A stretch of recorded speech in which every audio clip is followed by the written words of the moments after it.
ममता बनर्जी को मिल रही थी बढ़त, मगर बंगाल पहुंचे योगी आदित्यनाथ ने ही पलट दिया पूरा खेल।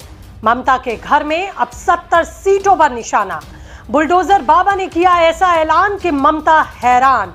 योगी मॉडल को लागू करने की खाई कसम, कहा इन लोगों से झाड़ू लगवाऊंगा।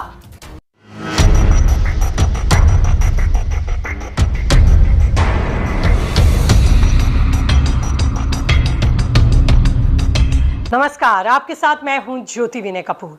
तो दोस्तों, उत्तर प्रदेश के मुख्यमंत्री योगी आदित्यनाथ जहां कदम रखते हैं वह सियासत का तापमान खुद ब खुद बढ़ जाता है। उनके भाषण में हिंदुत्व की धार भी होती है और रणनीति का खेल भी।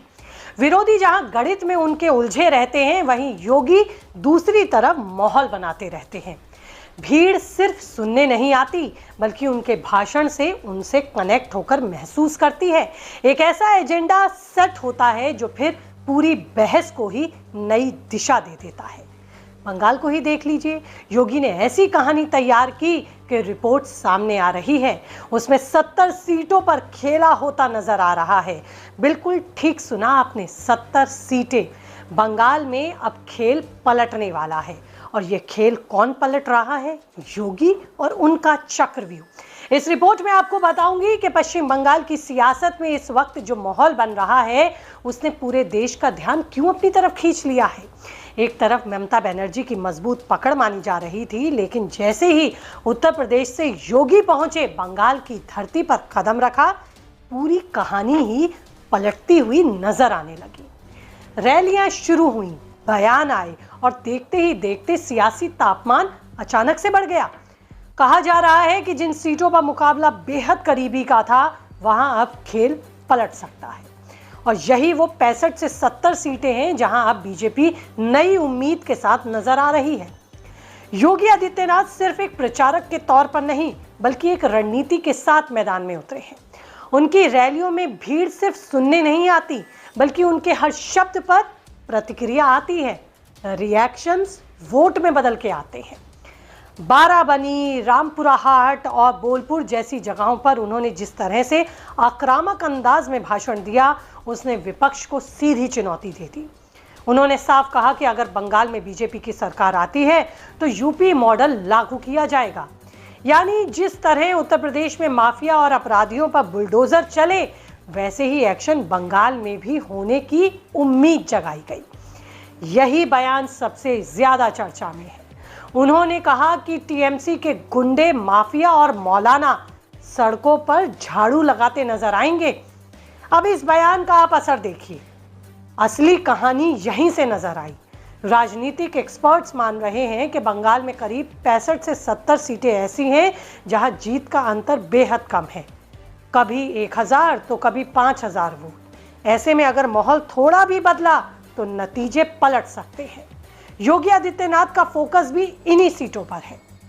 मैं खासकर बात अगर बाराबनी की करूं तो यहां हिंदी भाषी मतदाता बड़ी संख्या में है। योगी का सीधा कनेक्शन इसी वर्ग से बनना है। यही वजह है कि उनकी रैली के बाद जहां बीजेपी के पक्ष में माहौल दिखा, रामपुरा हाट और बीरभूम में ये वो इलाके हैं जहां माफियाओं का जाल है और भ्रष्टाचार का मुद्दा बड़ा है। यहाँ पहले से ही स्थानीय स्तर पर नाराजगी काफी देखने को मिलती है और योगी ने उसी मुद्दे को पकड़कर उन्हीं सेंटिमेंट्स पर सीधा हमला बोला।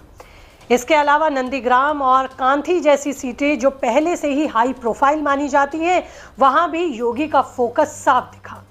इन इलाकों में हिंदू वोटों का ध्रुवीकरण बीजेपी के लिए एक बड़ा फैक्टर बन सकता है और योगी की छवि एक मजबूत रणनीति का हिस्सा हो सकती है। यानी कि योगी की छवि रणनीति को मजबूत कर सकती है। अब बात करती हूँ हिंदी भाषी और प्रवासी वोटर्स की। बंगाल में करीब 50 से 55 सीटें ऐसी हैं जहां ये वर्ग निर्णायक भूमिका निभाता है।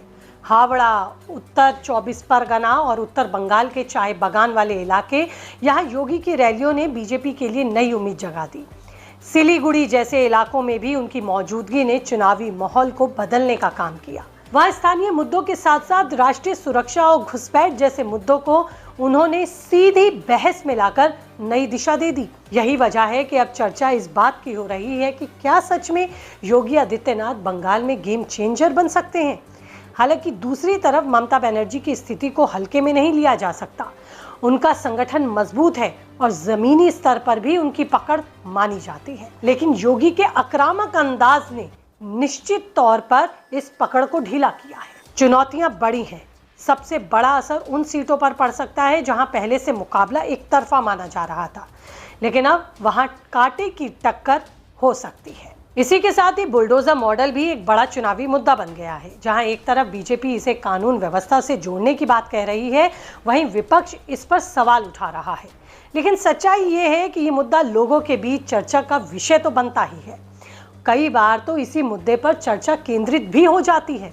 संदेश खाली जैसे मामलों और बांग्लादेशी घुसपैठ के मुद्दों पर योगी ने तीखे बयान दिए, वोटर्स को प्रभावित किया, खासकर उन इलाकों में जहां सुरक्षा और पहचान एक बड़ा मुद्दा है। अब पूरी कहानी का सार यही है कि बंगाल में चुनाव सिर्फ सीटों पर नहीं बल्कि नरेटिव का बन गया है, और इस नरेटिव को बदलने का काम किया है योगी आदित्यनाथ ने। क्या वो इसमें सफल होंगे? क्या 70 सीटों पर सच में खेल होगा? ये सवाल अभी खुले नहीं है, लेकिन इतना जरूर है कि जिस तरह से सियासी माहौल योगी ने वहां जाकर गरमा दिया है, उसने चुनाव को जरूर रोमांचक बना दिया है। अब नजर इस बात पर भी है कि आने वाले दिनों में ये रुझान कितना मजबूत होता है, और अगर वाकई स्टार योगी बंगाल की राजनीति में बड़ा उलटफेर कर आए तो ममता बनर्जी के लिए तो पकड़ पाना चीजें आसान नहीं होंगी। चुनौतियां बढ़ जाएंगी उन्हीं के ही इलाके में, उन्हीं के लिए, यानी कि ममता बनर्जी के लिए। लेकिन आपको क्या लगता है?